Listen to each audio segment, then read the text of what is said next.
Puji nama Tuhan, Shalom saudara. Selamat pagi semua, siap dengar firman Tuhan, amin. Adik-adik Victory Kids mau dengar firman Tuhan, amin. Hari ini kita mau bersama-sama mendengar kebenaran firman Tuhan dengan judul Come to Me. Datanglah kepadaku, inilah ajakan daripada Tuhan Yesus Kristus. Di dalam Matius 11 ayat yang ke-28 dikatakan, marilah kepadaku semua yang letih lesu dan berbeban berat. Aku akan memberikan kelegaan kepadamu. Kelegaan bisa berarti juga ketenangan. Siapa yang sedang gelisah, siapa yang tidak tenang pada saat ini? Adik-adik Victory Kids atau saudara sedang mengalami kegelisahan, firman Tuhan katakan, datanglah kepada Yesus dan Dia akan memberi kita kelegaan, ketenangan. Adalah sebuah kata yang menarik untuk kita perhatikan bersama-sama. Biasanya ketenangan itu lebih banyak lawan katanya. Lawan kata ketenangan biasa pergolakan, kemudian keributan, ketakutan, kekacauan. Tetapi saya percaya kita semua merindukan saat hidup di dunia ini yang namanya ketenangan. Saudara, Alkitab berkata bahwa kita memiliki Tuhan yang menenangkan badai dan juru selamat yang menghardik angin dan gelombang sehingga mereka menjadi tenang. Jika membaca kitab Mazmur di sana dikatakan sesungguhnya aku telah menenangkan dan mendiamkan jiwaku. Dan Yesaya berkata teguhkanlah hatimu dan tinggallah tenang, jangan takut. Saudara yang dikasihi Tuhan, ketenangan jiwa itulah yang dijanjikan oleh Sang Juru Selamat Tuhan kita Yesus Kristus. Kelihatannya sederhana tetapi janji ini sangat besar dan dalam. Ketenangan jiwa menyatakan pembebasan dari setiap ketakutan, penyediaan bagi setiap kebutuhan dan pemenuhan dari setiap kerinduan. Saat kita datang kepada Yesus, kita akan menemukan dan memiliki yang namanya ketenangan. Amin saudara. Inilah janji daripada Yesus. Namun kita mau melihat bersama-sama untuk mendapatkan ketenangan dari Yesus. Terlebih dahulu Yesus membawa kita kepada fakta-fakta, kepada realita, kepada kenyataan yang ada di dalam dunia ini. Yesus memperingatkan kita akan hal ini. Yohanes 16 ayat yang ketiga dikatakan, semuanya itu kukatakan kepadamu, supaya kamu beroleh damai sejahtera dalam aku. Dalam dunia kamu menderita penganiayaan, tetapi kuatkanlah hatimu, aku telah mengalahkan dunia. Saudara yang dikasihi Tuhan, mari kita merenungkan kehidupan kita di dunia ini. Satu hal yang menyebabkan hati kita gelisah dan terganggu adalah pemikiran tentang kematian. Ini adalah fakta yang pasti dan besar. Seorang perempuan Tekoa berkata di dalam 1-2 Samuel 14 ayat yang ke-14, sebab kita pasti mati. Kita seperti air yang tercurah ke bumi, yang tidak terkumpulkan. Saudara, ini adalah pemikiran yang paling mengganggu. Bagaimana nasib kehidupan kita setelah kematian? Rasul Paulus surat Ibrani menulis mengatakan bahwa sebelum kita menjadi pengikut Kristus, kita semua dalam ketakutan akan maut, akan kematian seumur hidup.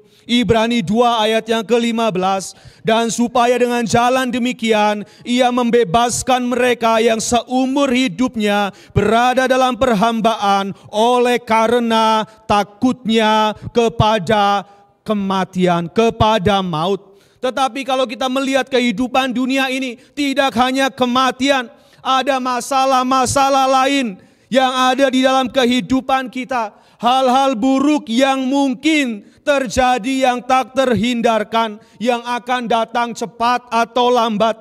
Penyakit, kecelakaan, kekecewaan, kerugian keuangan, masalah dalam bisnis, penyakit yang serius terhadap orang yang kita kasihi, bahkan kematian orang yang terdekat dengan kita. Saudara yang dikasihi Tuhan, perhatikan, Yesus membawa kita kepada fakta-fakta. Semua ini datang dan mungkin menguji kita semua, dan kita tidak bisa menghindarinya. Saudara, saya mau katakan, kita hidup di dunia yang tidak pasti, dengan segala kemungkinan buruk yang mungkin saja terjadi. Saudara, hari ini kita diperhadapkan dengan perang Timur Tengah, Israel, Palestina, Ukraina, dan Rusia yang masih belum selesai. Pergolakan ekonomi dan politik kita juga sedang alami. COVID-19 sementara sudah berlalu tapi katanya masih ada, benar saudara?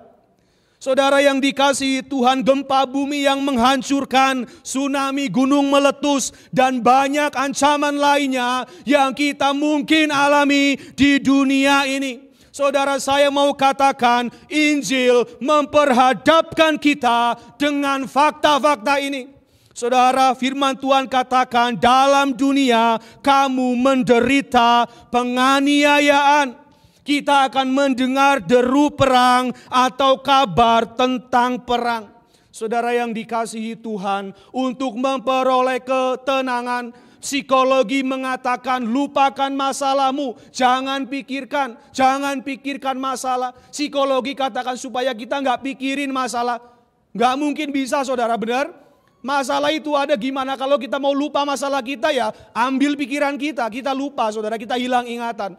Kita nggak mungkin bisa lupa. Tetapi hari ini Injil mengatakan, Yesus mengatakan dengan jelas, Injil membawa kita melihat masalah-masalah kita. Dan Injil memberitahu kepada kita, jangan gelisah hatimu. Amin, saudara. Saudara yang dikasihi Tuhan, kita hidup di dunia yang nyata. Sesuatu yang datang kita ngerti, kita tahu, kita pikirkan. Masalah yang datang ada di depan kita. Kita nggak mungkin bisa melupakan fakta-fakta itu. Tetapi Injil katakan, jangan gelisah hatimu. Saudara, perhatikan, Injil memberitahu kita tentang penderitaan Yesus, tentang penyaliban Yesus, tentang kematian Yesus. Tetapi setelah itu, Injil juga memberitahu kita tentang kebangkitan Yesus. Amin, saudara. Tentang kenaikan Yesus ke surga dan tentang pencurahan Roh Kudus bagi setiap gereja Tuhan. Saudara yang dikasihi Tuhan, Injil menolong kita melihat fakta-fakta. Injil menolong kita melewati fakta-fakta, melewati masalah-masalah kita, dan Injil membawa kita kepada kemenangan. Katakan amin. Saudara yang dikasihi Tuhan, inilah ketenangan hati yang ditawarkan oleh Yesus. Yesaya 43 ayat yang kedua sampai dengan yang ketiga A dikatakan, apabila engkau menyeberang melalui air, aku akan menyertai engkau. Kita mungkin melalui masalah, tetapi Tuhan sertai kita. Atau melalui sungai-sungai, engkau tidak akan dihanyutkan. Apabila engkau berjalan melalui api, engkau tidak akan dihanguskan, dan nyala api tidak akan membakar engkau, sebab akulah Tuhan Allahmu yang Maha Kudus, Allah Israel, Juru Selamatmu. Saudara yang dikasihi Tuhan, masalah terbesarnya adalah bagaimana kita dapat menghadapi kehidupan ini dengan memiliki ketenangan hati. Saudara yang dikasihi Tuhan, Yesus berkata, untuk kita dapat memiliki ketenangan hati di dunia ini, kita mau datang kepada Yesus. Itu undangan Yesus. Dan ketika kita datang kepada Yesus, Yesus berkata kepada kita di dalam Yohanes 14 ayat yang ke-1, jangan gelisah hatimu. Percayalah kepada Allah, dan apa saudara? Percayalah juga kepadaku. Saudara yang dikasihi Tuhan, untuk orang-orang yang sedang mengalami kegelisahan, Yesus berkata, jangan gelisah hatimu dan percayalah. Yakobus berkata, orang yang tidak percaya sama dengan gelombang laut yang diombang-ambingkan kian kemari oleh angin. Jadi kuncinya untuk tidak gelisah, untuk tidak takut adalah percaya. Percaya adalah kunci daripada ketenangan hati. Tetapi pertanyaannya, percaya kepada apa? Dan firman Tuhan katakan, percaya kepada Allah dan percaya kepada Tuhan Yesus Kristus. Katakan amin. Saudara yang dikasihi Tuhan, mari kita melihat poin yang pertama, percaya kepada Allah. Yesaya 44 ayat yang ke-6 dikatakan, inilah kata Tuhan yang Maha Kuasa, Raja dan Pelindung Israel, aku Allah yang Maha Esa, yang pertama dan yang terakhir. Saudara, ada sebuah kalimat yang berkata demikian. Kalau ingin melihat kupu-kupu, jangan menangkap kupu-kupunya, pasti ia akan terbang.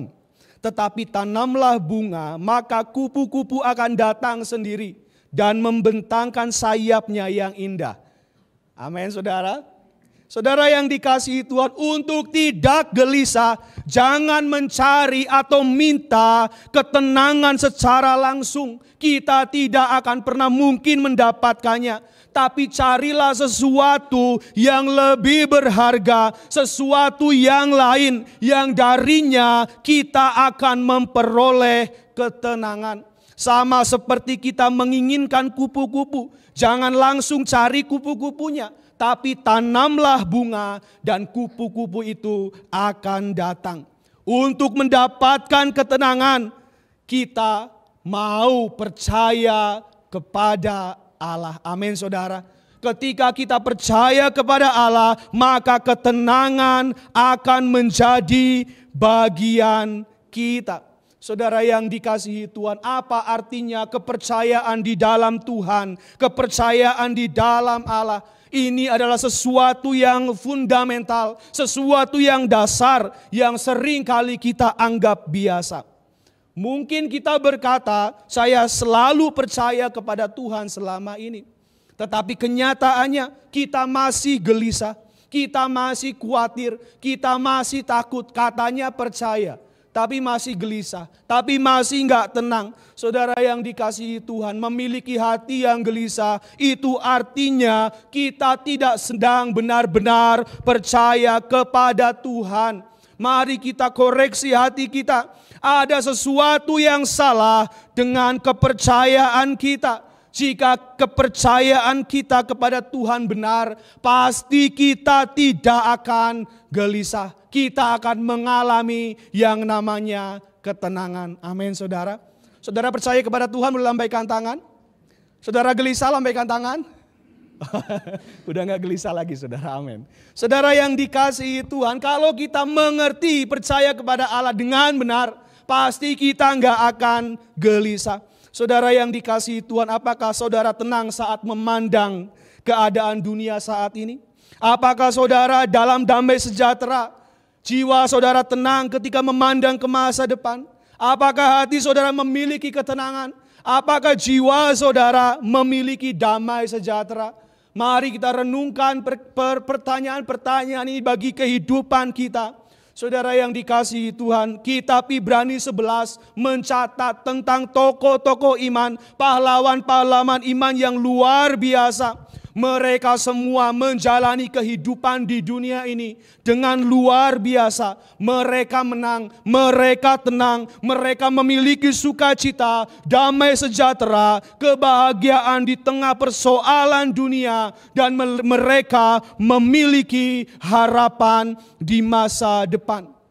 Apa yang membuat mereka mengalami ini semua? Saudara perhatikan, penulis Ibrani memberikan kuncinya. Saya pernah khotbahkan di minggu-minggu yang sebelumnya. Ibrani 11 ayat yang ke-6. Tetapi tanpa iman tidak mungkin orang berkenan kepada Allah. Sebab barang siapa berpaling atau datang kepada Allah, ia harus percaya bahwa Allah ada dan bahwa Allah memberi upah kepada orang yang sungguh-sungguh mencari Dia. Ayat ini adalah cara lain untuk mengungkapkan apa yang Yesus katakan, jangan gelisah hatimu, percayalah kepada Allah. Saudara yang dikasihi Tuhan, kitab Ibrani mengingatkan kita bahwa hal pertama adalah percaya kepada Allah. Kita harus percaya dengan keberadaan Allah. Jika kita tidak yakin bahwa Allah itu ada, kita tidak akan pernah memiliki yang namanya ketenangan. Saudara, Alkitab menyatakan tanpa percaya kepada Tuhan mustahil memiliki hati yang tenang. Yesaya 57 ayat yang ke-20 sampai dengan yang ke-21 dikatakan demikian. Tetapi orang-orang fasik adalah seperti laut yang berombak-ombak, sebab tidak dapat tenang. Orang fasik itu orang yang tidak percaya kepada Tuhan, dan arusnya menimbulkan sampah dan lumpur. Tiada damai bagi orang fasik itu, firman Tuhan. Jadi saudara yang dikasihi Allah, hal yang pertama untuk kita memperoleh ketenangan, Yesus berkata, percayalah kepada Allah. Tetapi apa artinya percaya kepada Allah? Saya sampaikan sedikit poin ini di dalam doa puasa, tetapi saya akan sampaikan kembali. Arti percaya kepada Allah yang pertama, kita percaya kepada kesetiaan Allah. Katakan sama-sama, kesetiaan Allah. Ibrani 6 ayat yang ke-13 sampai dengan yang ke-15 dikatakan, sebab ketika Allah memberikan janjinya kepada Abraham, ia bersumpah demi dirinya sendiri, karena tidak ada orang yang lebih tinggi daripadanya. Katanya, sesungguhnya aku memberkati engkau berlimpah-limpah dan akan membuat engkau sangat banyak.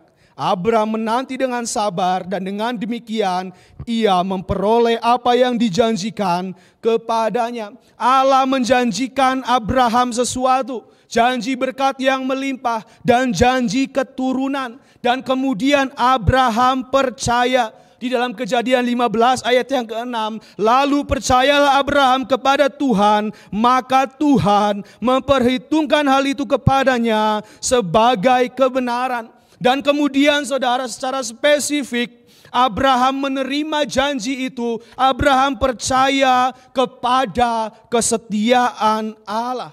Itu dinyatakan di dalam Ibrani 11 ayat yang ke-11 dikatakan demikian. Karena iman ia juga dan Sarah beroleh kekuatan untuk menurunkan anak cucu walaupun usianya sudah lewat, karena ia menganggap yang memberikan janji itu apa?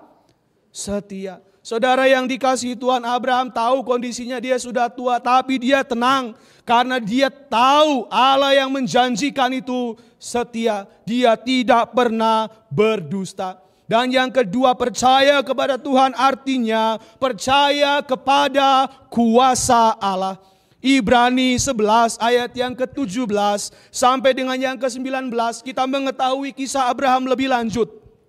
Dikatakan, karena iman maka Abraham tatkala ia dicobai mempersembahkan Ishak, ia yang telah menerima janji itu rela mempersembahkan anaknya yang tunggal, walaupun kepadanya telah dikatakan keturunan yang berasal dari Ishaklah yang akan disebut keturunanmu. Firman Tuhan jelas, Ishak adalah keturunan Abraham dan dari Ishak dia akan memperoleh keturunan yang sangat banyak. Tapi sekarang dia diperhadapkan dengan fakta, Ishak harus dibunuh, Ishak harus dipersembahkan. Abraham taat.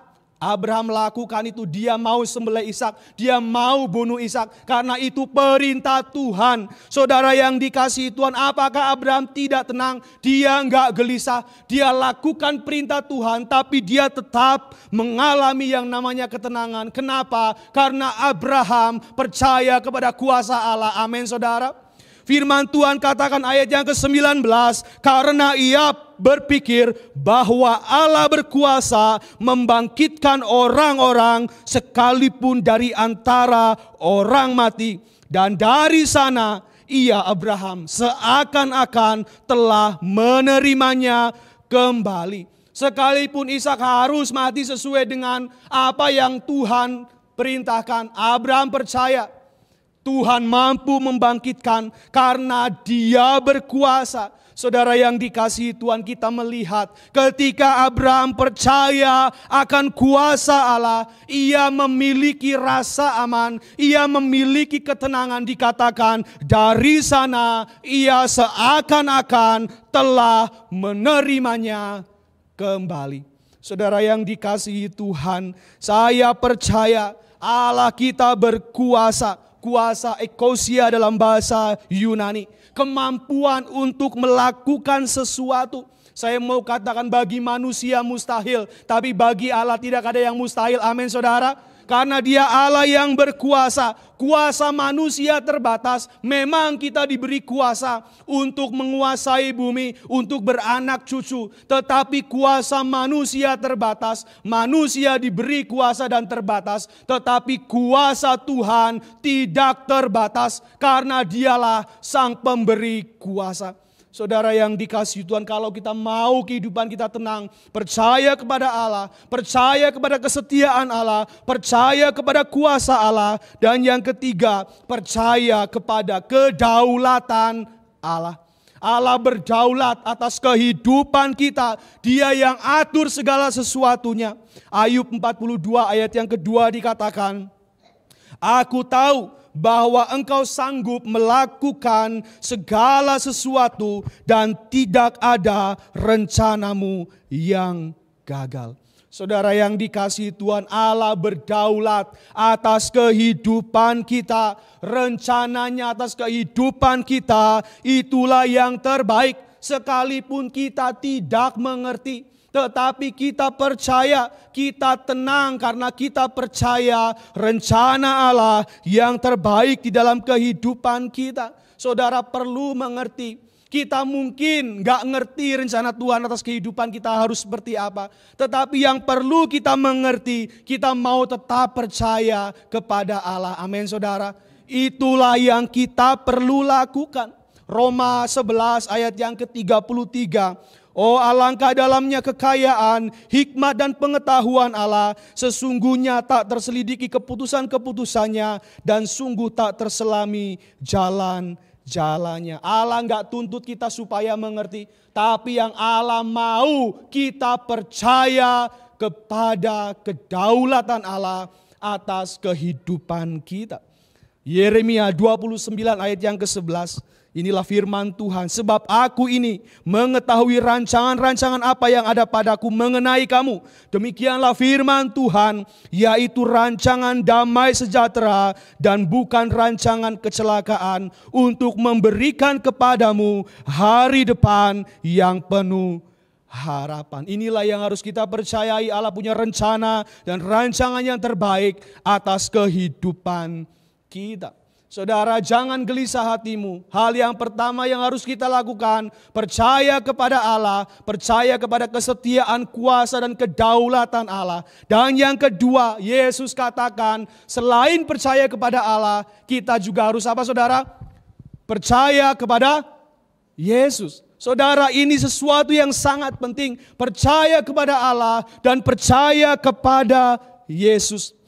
Yohanes 20 ayat yang ke-27 sampai dengan yang ke-28 dikatakan, kemudian ia berkata kepada Thomas, taruhlah jarimu di sini dan lihatlah tanganku, ulurkanlah tanganmu dan cucuklah ke dalam lambungku, dan jangan engkau tidak percaya lagi, melainkan percayalah. Thomas menjawab dia, ya Tuhanku dan Allahku. Saudara, Thomas percaya kepada Yesus. Inilah perintah supaya kita tidak gelisah. Percaya kepada Yesus. Saya mau katakan saudara, ketenangan hati bukan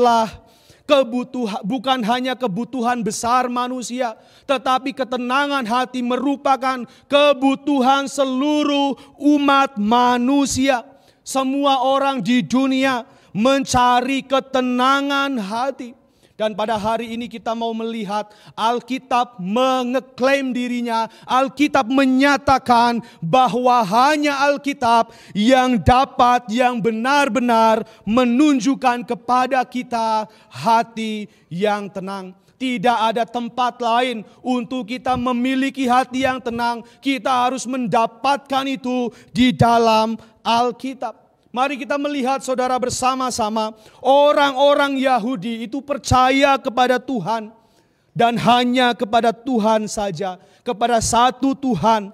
Pusat daripada iman mereka ditunjukkan pada Shema Israel di dalam Ulangan 6 ayat yang keempat sampai dengan yang kelima. Dengarlah hai orang Israel, Tuhan itu Allah kita, Tuhan itu Esa. Kasihilah Tuhan Allahmu dengan segenap hatimu dan dengan segenap jiwamu dan dengan segenap kekuatanmu. Saudara yang dikasihi Tuhan, kita membayangkan orang-orang Yahudi pengikut Kristus telah dilatih sejak awal, sejak kecil untuk hanya percaya kepada Tuhan saja. Tetapi ketika mereka menjadi pengikut Kristus, Yesus memberitahu mereka sesuatu yang mengejutkan. Sesuatu itu adalah apa? Mereka dituntut tidak hanya percaya kepada Allah, tapi mereka juga harus percaya kepada Yesus. Percaya kepada Yesus sama seperti mereka percaya kepada Allah. Kenapa? Karena Yesus anak Allah. Orang-orang Kristen Yahudi sulit, saudara. Karena Shema Israel jelas hanya percaya kepada Allah. Tetapi mereka dituntut untuk percaya kepada Yesus. Tetapi mereka akhirnya mengerti karena Yesus sendiri adalah Allah. Oleh sebab itu mereka menjadi pengikut Kristus. Mereka percaya kepada Allah. Mereka percaya kepada Yesus. Saudara yang dikasihi Tuhan, saya mau katakan, percaya kepada Tuhan Yesus Kristus ini merupakan pesan Kristen yang sangat spesifik. Saudara perhatikan, orang Yahudi percaya kepada Allah. Bahkan agama Islam pun percaya kepada Allah. Namun satu hal yang mereka tidak sama dengan orang Kristen. Orang Kristen percaya kepada Allah, tetapi kita juga percaya kepada Tuhan Yesus Kristus. Amin, saudara.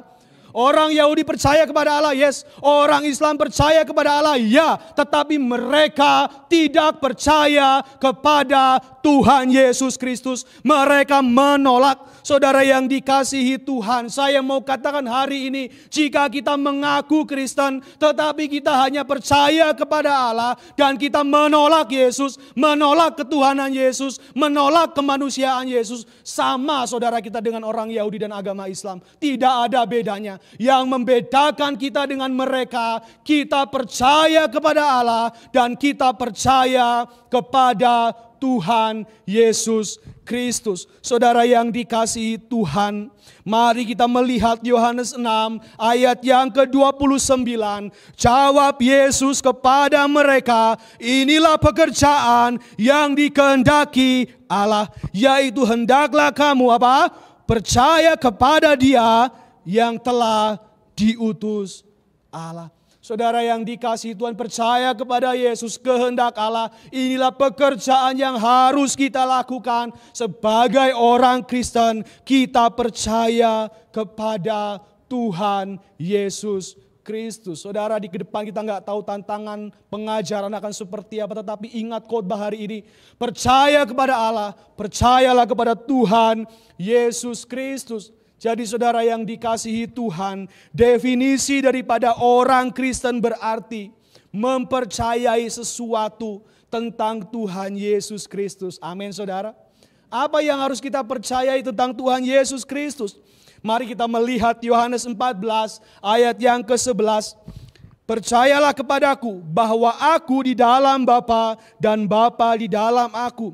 Atau setidak-tidaknya percayalah karena pekerjaan-pekerjaan itu sendiri. Dari ayat ini kita melihat dua poin yang penting. Percaya kepada Yesus itu artinya kita percaya kepada pribadi Yesus. Amin, saudara. Firman Tuhan katakan, percayalah kepadaku bahwa aku di dalam Bapa dan Bapa di dalam aku. Saudara, dalam bagian lain Yesus juga berkata, tidak ada seorang pun yang datang kepada Bapa jikalau tidak melalui aku. Yesus juga berkata, barang siapa telah melihat aku, ia telah melihat Bapa, ia telah melihat Allah. Dan kemudian Yesus juga berkata, aku dan Bapa adalah satu. Artinya apa, saudara? Yesus adalah Allah, amin. Yesus Allah yang menjelma menjadi manusia.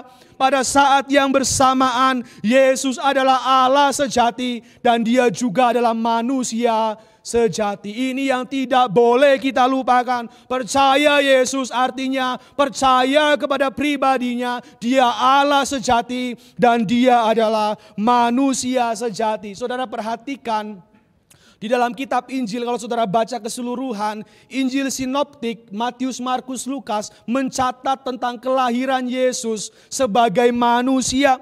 Dia dikandung dari seorang perawan bernama Maria, dikandung daripada Roh Kudus, kemudian lahir menjadi seorang bayi dan dia bertumbuh menjadi besar. Dikatakan, Lukas katakan dia makin bertambah besar, makin dikasihi Allah, makin dikasihi oleh manusia. Yesus benar-benar lahir sebagai manusia. Dia Allah yang berinkarnasi, dia Allah yang menjelma menjadi manusia. Inilah yang dinyatakan di dalam ketiga Injil, Matius, Markus, dan Lukas. Tetapi kita juga melihat bagian lain, Injil Yohanes. Yohanes menyatakan penjelmaan Yesus, inkarnasi Yesus dengan cara yang berbeda. Tetapi kenyataannya Yesus Allah yang benar-benar menjadi manusia. Yohanes 1 ayat yang ke-1 dan 14 dikatakan demikian. Pada mulanya adalah firman, firman itu bersama-sama dengan Allah dan firman itu adalah Allah. Ayat 14, firman itulah menjadi manusia dan diam di antara kita dan kita telah melihat kemuliaannya, yaitu kemuliaan yang diberikan kepadanya sebagai anak tunggal Bapa, penuh kasih karunia dan kebenaran. Jadi kalau ada orang yang menolak inkarnasi Yesus, menolak penjelmaan Yesus menjadi manusia, mereka nggak baca firman Tuhan. Kita percaya pribadi Yesus, amin saudara. Dia Allah. Kita percaya bahwa dia telah menjadi manusia sehingga di dalam diri Yesus ada dua natur. Dia Allah yang sejati dan dia juga adalah manusia yang sejati. Inilah kebenaran iman Kristen. Inilah yang akan membawa kita kepada ketenangan. Saudara perhatikan bagian yang kedua. Percaya kepada Yesus artinya percaya kepada karya Yesus. Percaya kepada pribadi Yesus tidak bisa dipisahkan dengan percaya kepada karya Yesus. Yesus berkata, percayalah kepadaku, percayalah karena pekerjaan-pekerjaan itu sendiri. Katakan amin saudara. Saudara yang dikasihi Tuhan, perhatikan mujizat-mujizat yang tercatat dalam kitab Injil memberitahu kita tentang Yesus. Mujizat adalah fakta, mujizat telah terjadi, mujizat memberi kesaksian tentang karya Yesus. Jika kita ingin memiliki hati yang tenang, kita harus percaya kepada mujizat, amin. Ada mujizat dalam kehidupan kita, amin saudara. Saudara yang dikasihi Tuhan, kalau mau tenang, percaya ada mujizat. Percaya kepada Yesus sebagai sang pemberi mujizat itu. Sebagai pelaku daripada pembuat mujizat itu. Apa yang mustahil menjadi mungkin melalui mujizat.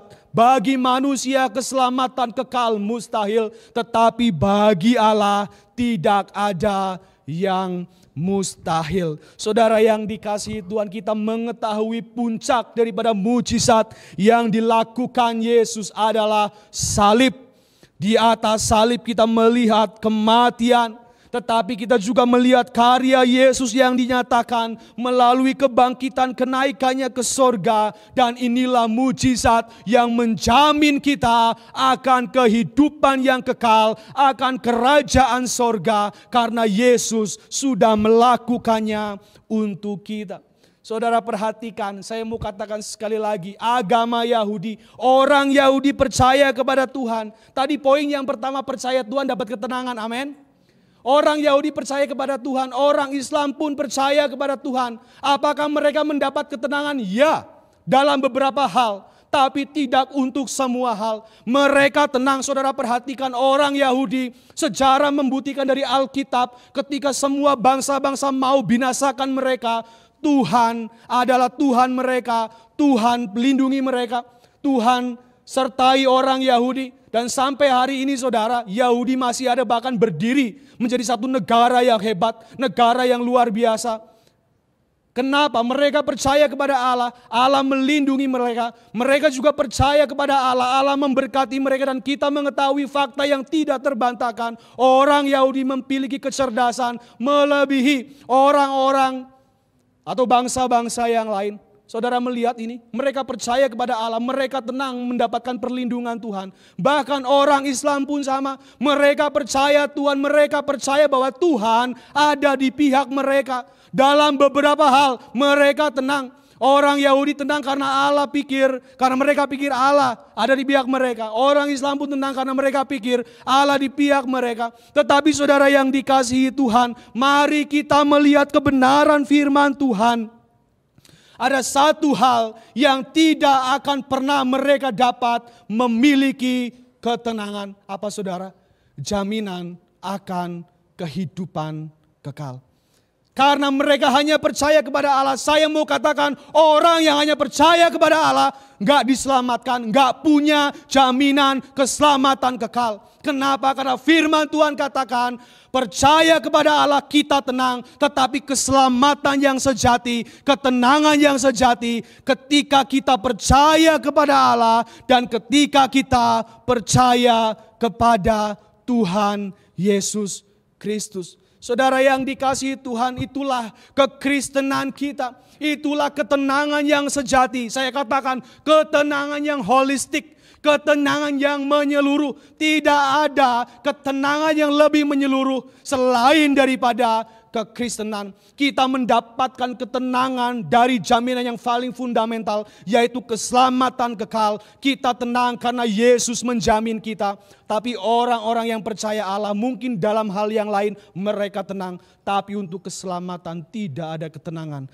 Tidak ada jaminan bagi mereka. Kenapa saudara? Karena firman Tuhan katakan, Kisah Para Rasul 4 ayat yang ke-11 sampai dengan yang ke-12, Yesus adalah batu yang dibuang oleh tukang-tukang bangunan, yaitu kamu sendiri. Namun ia telah menjadi batu penjuru. Ayat yang ke-12, dan keselamatan tidak ada di dalam siapapun juga selain di dalam Dia, sebab di bawah kolong langit ini tidak ada nama lain yang diberikan kepada manusia yang olehnya kita dapat diselamatkan. Amin saudara. Kita orang Kristen bersyukur kita mendapatkan ketenangan yang menyeluruh. Ketenangan atas perlindungan Tuhan, ketenangan atas keselamatan kekal yang kita terima di dalam Tuhan Yesus Kristus. Jadi pada hari ini mari kita perhatikan, kita tidak hanya percaya kepada Allah, tetapi kita spesifik percaya juga kepada Tuhan Yesus Kristus. Inilah dasar iman kita. Saudara mau tidak gelisah? Amin. Saudara mau tenang? Amin. Percayalah kepada Allah. Dan yang kedua, jangan lupa percayalah kepada siapa? Tuhan Yesus Kristus. Dialah yang menjamin keselamatan kekal kita. Agama-agama lain tidak memiliki ini saudara. Agama-agama yang percaya kepada Allah saja tidak memiliki jaminan kehidupan kekal. Hanya ketika kita percaya kepada Allah, percaya kepada Yesus sebagai Tuhan dan Juru Selamat, keselamatan kekal menjadi jaminan yang pasti untuk kita semua. Amin buat firman Tuhan. Mari kita berdoa. Terima kasih Yesus, terima kasih untuk kebenaran firman Tuhan yang sudah disampaikan. Firman Tuhan boleh membuat kami mengerti. Kami bersyukur di tengah dunia ini Engkau tidak mencoba untuk membuat kami lupa dengan masalah-masalah yang ada. Justru Engkau membawa kami untuk kami melihat masalah-masalah di dunia ini. Kami tahu kondisi dunia yang begitu mungkin mengerikan, tidak baik-baik saja.